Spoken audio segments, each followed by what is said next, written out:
On passe à table, Pierre? Ah oui, on passe à table, parce que Jean-Pierre Montanet a pris quelques vacances, il a bien le droit, et comme il est irremplaçable, d'où on s'est dit, comme c'est le réveillon du Nouvel An, ça va être le réveillon de Noël demain, il faut quand même qu'on s'intéresse à voir et prendre peut-être quelques idées, avec des chefs comme Hervé Thies. Bonjour. Oui, bonjour, je suis pas chef, je suis chimiste. Non, mais vous êtes chimiste, mais vous intégrez la grande famille des chefs, car pour ceux qui vous connaissent pas, vous avez inventé la cuisine moléculaire, c'est bien ça? Oui, notamment. Mais il y a mieux, depuis peu de temps, enfin moins d'années, j'ai inventé ce qu'on appelle la cuisine notanote, qui est une cuisine de synthèse, comme la musique de synthèse. D'accord. Et c'est une autre affaire. C'est une autre affaire, c'est-à-dire qu'on passe de la musique moderne à la musique contemporaine avec vous. Enfin, oui, il faudrait. Oui. On a plugué la guitare électrique, Hervé Thies, en cette veille de réveillon de Noël. Vous aussi, vous avez évidemment des appétences, vous avez concocté peut-être un petit plat moléculaire pour nous, en tout cas note à note, comme on dit maintenant. Alors pas note à note aujourd'hui, parce que vous aurez pas les ingrédients à temps. Donc moléculaire, oui, c'est une vieille invention que j'avais appelée le Wurtz, W-U-R-T-Z. C'était un chimiste alsacien de Strasbourg, on va dire.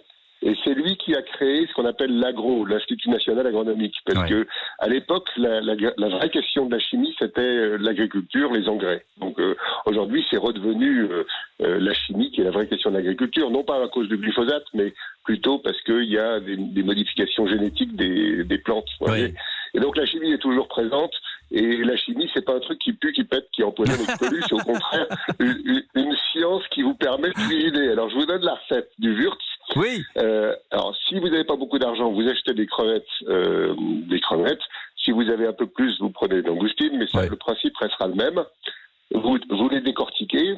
Alors, vous jetez surtout pas les carapaces, parce qu'avec ça, vous les faites brunir dans un peu d'huile. Vous mettez de l'eau, vous couvrez avec un oignon, une carotte, et vous faites une bisque que vous irez filtrer. Une bisque, c'est merveilleux. Hein. Ça coûte pas cher. Il faut dire qu'il faut jamais jeter les carapaces. Et puis avec la chair, vous la gardez, vous la ferez revenir dans l'huile d'olive très brièvement, voilà. Mais alors quand vous aurez la bisque, c'est là où ça commence à être intéressant. Donc vous l'avez filtré, vous la laissez refroidir un peu, vous dissolvez de la gélatine dedans, mettons 5-6 feuilles pour 1 millilitre. Ça c'est la gélatine que je trouve en supermarché. Ah oui, je vous dis, là on va faire simple. Hein. Il faut se concentrer sur faire plaisir à ceux qu'on reçoit. Donc, il ne faut pas que la technique nous embarrasse, il faut qu'on se donne du mal pour aller mettre une assiette, une sous-assiette, un verre, un joli couvert, la fourchette à la française, c'est-à-dire la pointe de la fourchette vers le bas, jamais vers le haut, parce que sinon c'est agressif, etc., etc. Et alors, je reviens à mon Wurtz, donc vous avez votre bisque, vous y mettez de la gélatine, et là, vous la fouettez. Alors, vous prenez un batteur électrique, c'est moins fatigant, et vous fouettez longtemps, pendant que ça refroidit.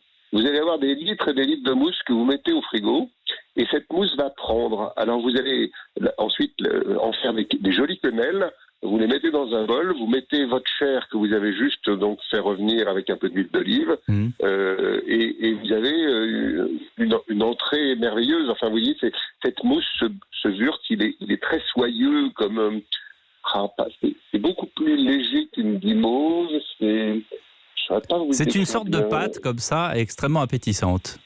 Un peu comme une crème fouettée, si vous voulez, mais vous auriez donné le goût. Il n'y a pas de gras du tout, c'est super mince. Mais on mange ça tout seul, ou est-ce qu'il faut rajouter quelque chose? On rajoute quelque chose à votre viande? Vous avez votre Wurtz dans le bol, vous avez les crevettes ou les langoustines. Si vous avez gardé un peu de bisque, ça vous fait une sauce, vous pouvez la crémer, c'est toujours bien. N'oubliez pas une règle que m'a donné un copain, un chef alsacien, Émile Jung. Dans un plat, pour l'assaisonnement, il faut une partie de violence, 3 parties de force et 9 parties de douceur. Alors la douceur, vous l'avez déjà.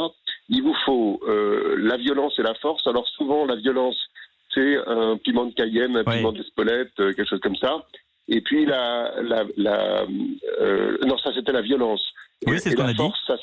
Et la force, ça sera un jus de citron, par exemple, pour aller pour donner un peu plus de caractère. Comme vous, Hervé Thies. Merci beaucoup et de très bonnes fêtes de Noël pour vous et bien sûr pour vos proches. Merci encore. Vive la chimie. Et vive la chimie. Merci, Hervé Thies.